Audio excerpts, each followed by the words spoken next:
받습니다. 그리하여 그는 사람들을 위하여 예물과 속죄의 희생 제사를 드립니다. 그는 자기도 연약함에 휘말려 있으므로 그릇된 길을 가는 무지한 사람들을 너그러이 대할 수 있습니다. 그는 백성을 위해서 속죄의 제사를 드려야 하는 것과 마찬가지로 그 연약함 때문에 자기 자신을 위해서도 드려야 하는 것입니다. 누구든지 이 영예는 자기 스스로 얻는 것이 아니라 아론과 같이 하나님의 부르심을 받아서 얻는 것입니다. 이와 같이 그리스도께서도 자기 자신을 스스로 높여서 대제사장이 되는 것은 영광을 차지하신 것이 아니라 그에게 너는 내 아들이라 오늘날 내가 너를 낳았다 하고 말씀하신 분이 그렇게 하신 것입니다. 또 다른 곳에서 너는 멜기데세덱의 계통을 따라 임명을 받은 영원한 제사장이다 하고 말씀하셨습니다. 예수께서 육신으로 세상에 계실 때에 자기를 죽음에서 구원하실 수 있는 분께 큰 부르짖음과 많은 눈물로써 기도와 탄원을 올리셨습니다. 하나님께서는 예수의 경외하심을 보시어 그 간구를 들어주셨습니다. 그는 아드님이심이지만 고난을 당하심으로써 순종을 배우셨습니다. 그리고 완전하게 되신 뒤에 자기에게 순종하는 모든 사람에게 영원한 구원의 근원이 되시고 하나님에게서 멜기세덱의 계통을 따라 대제사장으로 임명을 받으셨습니다. 아멘. 제가 아는 어떤 분이 자녀들과 함께 얼마 전에 로마에 여행을 갔다고 합니다. 그런데 때마침 이 로마의 그 교황청이 있는 바티칸에서 교황이 직접 집례하는 미사에 참여할 기회를 이분이 갖게 되었습니다. 이분은 한국에서는 오랜 세월 교회에 출석하신 분인데요. 교황이 직접 미사를 한다 하니까 왠지 호기심이 들어서 이 미사에 참여해야겠다 이렇게 마음을 먹고 그 유명한 베드로 성당에 찾아갔습니다. 저는 베드로 성당에 안 가봤는데요. 굉장히 큰가 봐요. 근데 안에만 찬 것이 아니라 밖에까지 사람들이 거의 미어질 정도로 교황이 직접 천주교에서 교황이 차지하는 그 위치는 우리가 생각하는 것 이상입니다. 이들은 거의 교황을 제가 볼 때는 그들은 아니라고 하죠. 제가 볼 때는 살아있는 예수님 정도로 여겨요. 굉장히 교황을 추앙합니다. 그런데 그 교황이 미사를 직접 진행을 하니까 어마어마하게 많은 사람이 왔는데 이분이 기회가 좋았는지 가장 앞자리에 앉게 되었어요. 그리고 그 성당에 갈 때 여행을 갔고 그래서 딸이 2명이 있었는데 딸아이들이 꼬뱅이들이었는데요. 예쁜 한복을 입고 미사에 참여하게 한 거죠. 여러분 한복이 우리나라 아이들 그 여자 아이들이 한복 입고 있으면 얼마나 예쁩니까? 게다가 이 유럽 사람들, 서양 사람들은 한복이라는 걸 보지도 못했는데 빛깔이 굉장히 곱죠. 이 한복이 잘 입으면 빛깔이 너무나 좋고 아이들이 그 한복을 입고 있으니까 사람들이 교황을 쳐다보는 것보다 이 아이들을 더 쳐다보는 거예요. 그래서 이분이 점점 기분이 좋아졌어요. 이야, 참 기분 좋다. 근데 결정적인 것은 미사가 끝날 무렵에 교황이 그 수많은 사람 앞에서 이 2아이를 보고 와가지고 이 아이들 앞으로 온 거예요. 교황이 친히 와서 이 2아이를 안아서 2아이를 양쪽에 안고 볼에 키스를 해준 거예요. 사람들이 그렇게 많은 사람이 보는데 그때 이분이 마음으로 어떤 결심을 했겠어요? 야, 내가 이제 한국에 가면 나는 이 성당에 다니라는 계시구나. 이게 내가 그동안 교회에 다녔는데 교황이 직접 이렇게 우리 아이들, 딸아이들을 이 수많은 사람들 중에 택해가지고 2아이 뺨에 키스를 해주는 걸 보고 이야, 정말 너무 감동이 밀려오고 눈물이 날 정도였다고 합니다. 저는 물론 교황이 우리 아이들에게 볼에 입맞춤을 해주는 정도가 아니라 평생 장학금을 교황이 준다 해도 가톨릭 성당에 갈 마음이 없습니다. 그런데 저는 왜 이분이 거기에서 그런 생각을 했는지 이해는 할 수 있습니다. 여러분은 혹시 교황이 입은 옷을 본 적이 있습니까? 교황은 어떤 옷을 입죠? 속에는 하얀 그걸 뭐라고 불러야 될지는 모르겠지만 하여간 두루마리 같은 그런 치마 비슷한 원피스 같은 긴 원피스 같은 그런 옷을 입고 그 옷을 이제 속에 입고 겉에는 온통 금으로 장식된 가운을 두르고 있죠. 그리고 모자도 이제 대부분 다 전부 다 순금으로 만들어진 것들. 굉장히 비싸죠. 그런데 여러분, 이 교황의 옷은 사실 원조가 있죠. 이 교황이 입은 옷의 원조는 뭐죠? 누가 입던 옷이었어요? 원래 이런 식으로 옷을 입는 사람은 누구죠? 이스라엘의 대제사장이 옷을 이렇게 입었습니다. 그러니까 교황과 대제사장이 입은 옷은 교황 그냥 보면은요 일반인이 아니에요.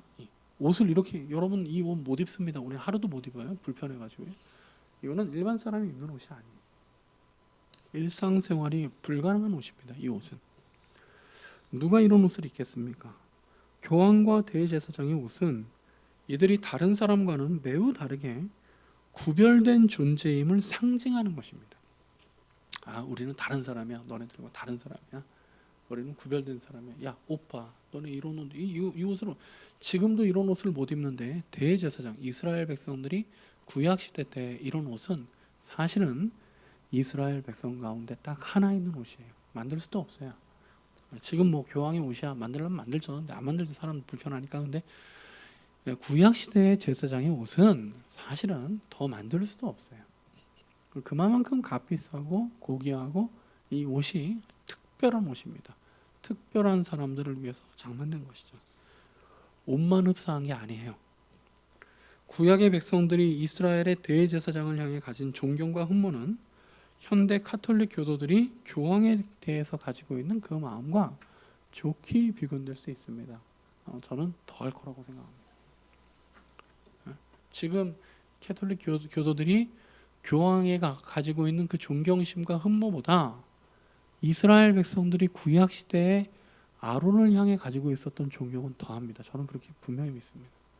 왜냐하면 아론이 제사를 할 때, 교황이 미사를 할 때는 아무 일도 아니라 그냥 그 자녀들, 한복 입은 예쁜 자녀들 볼에 뽀뽀해주고, 아마 이제 우리가 아시안이잖아요. 교황이 그 아이들이 서양이었으면 볼에 뽀뽀를 안 했을 겁니다. 아시아나 아프리칸 이런 좀 사회적으로 전 세계적으로 볼 때는 좀 소외받고 빈곤한 지역이잖아요. 아시아가 빈곤 지역이지 않습니까? 아프리카도 그래서 흑인이나 유색인종이니까 교황이 그 어려운 그리고 불쌍한 사람들도 이렇게 품어준다, 그런 의미로 아마 한 걸 것입니다. 그런데 아론은 구약 시대에 제사를 할 때 하늘에서 불이 내려왔어요. 아론이 제단을 쌓아서 제물을 드리는데, 아론이 처음에 하나님 앞에 드리는 그 제물은 하나님께서 따로 불을 준비하지 말고 친히 하늘에서 불이 내려와서 불이 살라졌습니다. 여러분, 이것을 보았어요. 그러면 이 이스라엘 백성들이 대제사장에 대해서 가지고 있는 그 존경과 흠모는 어마어마한. 게다가 대제사장들은 대속죄일이 되면 1년에 한 번씩 그 지성소에 들어가서 제물을 드리는데, 이때 그 대제사장들이 발에 방울 메고 들어갔습니다. 그래서 이 대제사장이 이스라엘의 모든 죄를 대신하여 지성소에 들어가기 때문에 대제사장이 깨끗함을 받아 있어야 돼요. 그래서 대제사장들은 지성소에 들어가기 전에 자기가 스스로 자기를 위해서 제사를 드리고 들어가거든요. 그런데 그렇게 들어갈 때도 마음이 두려워서 하나님 보시기에 합당한 점이 합하지 않으면 하나님께서 지성소에서 이들을 죽이셨거든요. 그래서 사람이 살아있는데 계속 움직이면 방울소리가 나죠. 이스라엘 백성들이 밖에서 방울소리 듣고 있는 거예요. 야, 우리 대제사장이, 지금 아론 대제사장이, 그 아론의 아들들이, 그래서 나답과 아비운, 그 아론의 첫 번째, 두 번째 아들은 실제로 대제사장이었는데 죽었죠. 다른 불을 들이다 죽었습니다. 그러니까 이스라엘 백성들은 대제사장을 보면서 이들이 자기들의 대를 대신하여 지성소에 들어가가지고 예배를 드리는데, 이게 굉장히 위험한 지역이에요. 가서 죽을 수 있고, 그래서 그 발에 방울을 매달고 들어가서 막 하나님 앞에 제물을 드리고 제사하고 나오는데, 나오면 이스라엘 백성들이 다 안도하는, 살았구나. 그럼 저 사람만 산 게 아니라 우리의 죄도 이제 하나님 앞에 속함을 받았구나. 그런 마음으로 대제사장을 바라보는 거예요. 얼마나 이들이 대제사장을 흠모했겠습니까? 사랑하고 존경하고. 실제로 대제사장은 그래서 이스라엘 백성들 가운데 최고의 지도자였어요. 그런데 교회 시대가 시작되면 이 대제사장이 교회 안에서 사라져 버리는. 자, 여러분, 우리 교회에는 지금 대제사장이 있습니까? 없습니까? 없어요. 저는 대제사장이 아니에요. 저는 말씀을 가르치는 목사예요. 저는 여러분을 대신해서 하나님 앞에 나가는 사람이 아닙니다. 제가 여러분들을 위해서 간구해주고 기도해주고 그럴 수 있어요. 근데 그것이 제가 대제사장처럼 여러분이 하나님 앞에 나가지 못하니까 제가 하나님 앞에 대신 나가는 사람이 되는 상징이 아니에요. 저는 하나님의 말씀을 전하는 말씀의 대언자일 뿐이에요. 교회는 뭐가 사라졌죠? 제사장이 사라졌어요. 그러니까 여러분, 이 캐톨릭은요, 교황이 사라진다는 걸 상상을 못합니다. 그 존경을 받고 그 흠모의 대상이 되고 수많은 사람들을 그렇게 모이게 할 수 있는 응집력, 구심점이 되는 그 바티칸이 지금도 유지되는 이유가 이 교황직 때문 아닙니까? 그렇게 중세 시대가 그렇게 타락하고 교황청 전체가 수도원들 땅을 파면 그 사생아들이 그 해골이 무더기로 발견될 정도로 이 교황청이 타락했음에도 불구하고 못 없앤 게 교황청이에요. 그 직을 그렇게 못 없앱니다. 근데 여러분, 이 교회는요 어떻게 했죠? 대제사장을 단번에 사라지게 했어요. 없어도 된다. 교회는 이제 제사장이라는 직급 자체가 사라졌어요. 이 제사장이라는 직급, 그래서 여러분 천주교하고 기독교하고 제일 다른 점이 그거예요. 사제를 거꾸로 하면 제사입니다. 사제는 제사장이에요. 근데 목사는 뭐죠? 말씀 선포자예요. 말씀 선포자라는 건 뭡니까? 아무것도 아니에요. 말씀 선포자라는 건요, 내 자신이 어떤 여러분들보다 더 나은 건 하나도 없어요. 말씀 선포자라는 건 여러분들에게 제가 예수님을 소개하는 그 사람인 거예요. 저는 여러분들에게 여러분 저를 존경하십시오, 저는 목사입니다, 이런 사람이 아니에요. 저는 여러분 저를 바라보려고 하면 제가 이제 큰일 나는 거예요. 왜 저를 바라봅니까? 제가 여태까지 한 게 뭐였어요? 예수님 얘기했으니까 여러분 저를 바라볼 필요가 없고요, 예수님 바라보시면 돼요.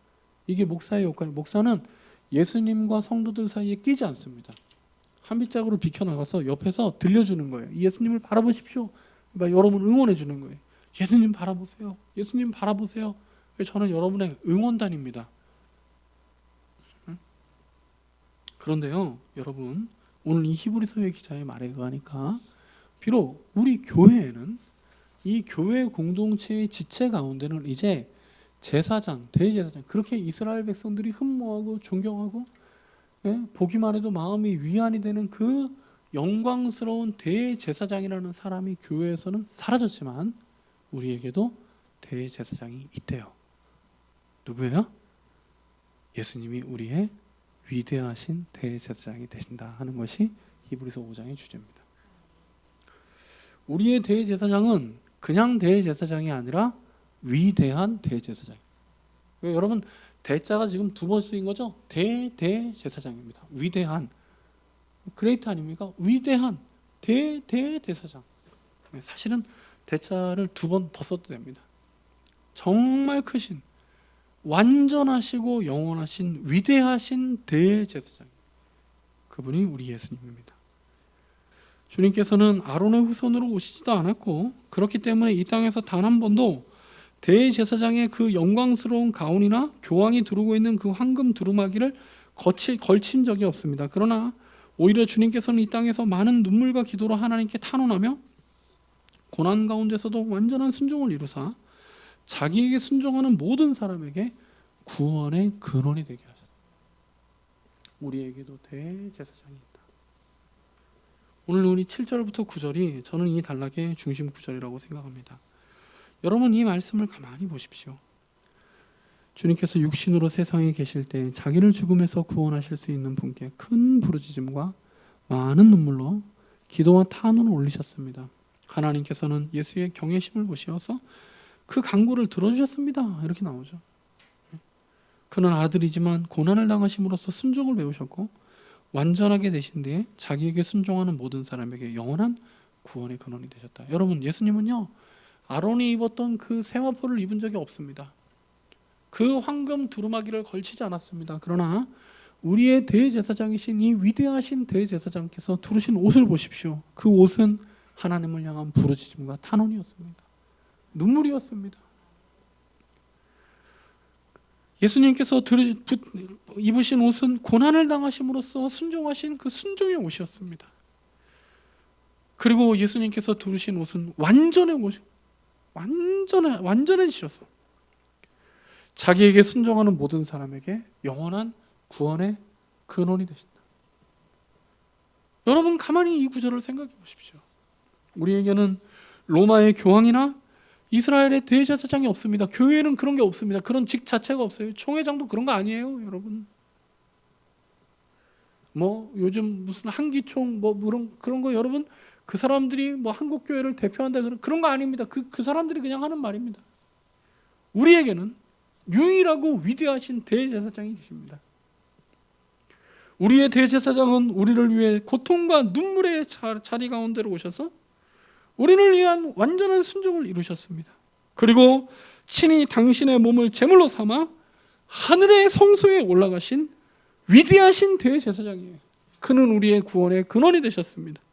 인간 대제사장의 제사는 매일 두려운 마음으로 밖에 서 있는 사람이 그 방울이 딸랑거리는 소리를 들으며 두근두근거리는 마음으로 우리 대제사장이 오늘은 살아올까? 올해에는 우리 대제사장이 무사하게 나올까? 매년 여러분 이 대제사장을 정말로 두려운 마음으로 바라보았지만 우리의 위대하신 대제사장 예수 그리스도는 구원의 은혜가 샘솟는 샘과 같습니다. 누구든지 예수 그리스도를 바라보면 구원을 얻습니다. 우리의 대제사장 예수 그리스도는 우리의 죄를 대속하지 못할 뿐이 아니십니다. 그분은 하늘의 성소에 오르셨습니다. 그분의 발에는 방울이 없습니다. 그분이 예수 그리스도께서 십자가에 지셨을 때 성소의 휘장이 하늘 위에서부터 아래로 찢어진 것입니다. 예수 그리스도는 하나님께서 당신의 새로운 백성을 창조하시는 유일한 말씀의 능력이 되시는 우리의 위대하신 대제사장 예수 그리스도. 히브리서의 기자는 우리의 대제사장인 예수 그리스도가 구약의 아론의 뒤를 이어 세마포와 황금 두루마기를 입은 대제사장보다 더욱 위대한 것을 증거하고 있는 거예요. 하나님의 백성들은 반드시 예수 그리스도의 위대하심에 대해서 알아야 합니다. 왜냐하면 이것이 우리가 가지고 있는 전부이기 때문입니다. 이게 다예요, 여러분. 우리에게는 로마 캐톨릭이 자랑하는 교황청이 없어요. 우리에게는 우리는 이런 거 만들지 않습니다. 우리는 무슨 교황 그런 거 없어요. 교황이 세마포를 두르고 황금 두르고 아이들 올려가지고 키스, 우리는 이런 게 없어요. 우리는 이런 대제사장이 없습니다. 우리에게는 아론이 없습니다. 우리에게는 교황도 없습니다. 우리에게는 오직 예수 그리스도밖에 없어요. 그러니까 우리는 예수 그리스도를 알아야 돼요. 교회가 예수 그리스도를 알지 못하면 아무것도 없는 겁니다. 우리의 위대하신 대제사장은 위대하실 뿐만이 아니라 유일합니다. 어떤 카톨릭은 그리스도 외에도 의지할 것이 많은데 기독교는 그리스도 외에는 의지할 게 하나도 없다고 그랬어요. 여러분, 이 사람은 기독교를 욕하려고 이렇게 말했을지 모르지만 기독교를 정확하게 말한 겁니다. 가톨릭은 그리스도 외에도 의지할 것이 많대요. 수호천사도 있고 성인들도 있고 교황도 있고 추기경도 있고 많아요. 그런데 기독교는 그리스도 외에는 아무것도 없대요. 맞아요, 여러분. 이게 좋은 교회입니다. 우리는 목사를 의지하지 않습니다. 우리는 교회의 장로나 권사나 집사도 의지하지 않습니다. 여러분, 이런 건 남겨놓으면 이건 교회가 아닙니다. 이건 중세 캐톨릭이에요. 그리스도 외에는 어떤 것도 없어요. 우리에게는 대제사장도 교황도 교황청도 성막도 성전도 없어요. 그러면 우리의 위로는 어디에서 옵니까? 우리의 위로는 오직 우리의 위대하신 대제사장이신 예수 그리스도로부터 옵니다. 하늘로부터 옵니다. 하늘로부터 뭐가 옵니까? 이 파란 하늘에 뭐가 있습니까? 아무것도 없죠. 하늘로부터 온다는 말은 하늘로부터 오는 건 예수 그리스도입니다. 이 예수 그리스도가 아닌 다른 것으로 우리의 신앙과 이 신앙의 공동체가 굳건히 세워질 수 있다고 생각하는 것은 너무나 큰 착각입니다. 그런 거 없어요, 여러분. 그리스도가 없어도 교회가 잘 세워질 수 있는 방법이 있을까 고민하지 마세요. 그런 거 없어요. 그런 거 없어요. 굳건해 보이는 게 중요하지 않고 굳건한 게 중요한 겁니다. 우리에게는 이 예수 그리스도가 계시고 또한 예수 그리스도만 계십니다. 예수 그리스도 위에 세워진 교회만이 굳건합니다. 그러므로 사랑하는 지체 여러분, 우리는 예수 그리스도를 분명히 알고 풍성히 배우며 확고히 바라보아야 합니다. 이것이 우리가 이 땅을 살아가는 유일한 능력이 됩니다. 교회가 교회를 세울 수 있는 유일한 능력이 됩니다. 지체 여러분, 여러분은 주님께서 육신으로 세상에 임하신 은혜를 아십니까? 그가 이 땅에 오시면 그가 얼마나 자기를 낮추신 것임을 여러분 알고 계십니까? 여러분은 그가 아버지 하나님 앞에 부르짖음과 눈물로 탄원하심이 얼마나 큰 고통이었는지 알고 계십니까? 여러분은 주님의 죽으심과 부활의 의미를 알고 계십니까? 형제 자매 여러분, 여러분은 주께서 우리를 위하여 죽으시고 부활하심으로 우리에게 허락하신 구원의 은혜가 얼마나 영광스러운지를 아십니까? 그리고 이 모든 일을 이루신 예수 그리스도를 알고 믿고 의지함으로 우리가 하나님의 백성으로 설 수 있음을 알고 있습니까? 이것이 전부입니다. 이것이 전부이기 때문에 우리는 이것을 바라보아야 합니다. 이게 우리가 가지고 있는 전 재산입니다. 이게 전부예요. 이게 전부예요.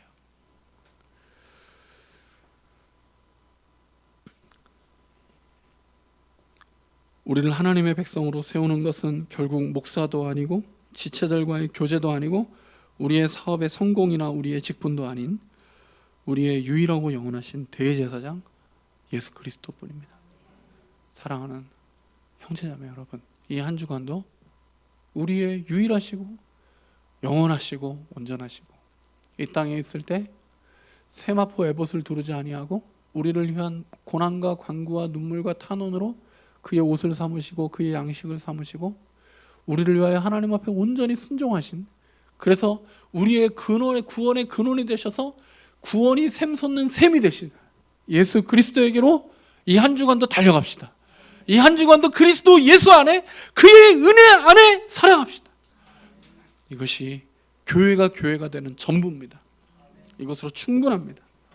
사랑하는 주의 백성들에게 하늘의 은혜가 넘치시기를 주의 이름으로 축원해 드립니다.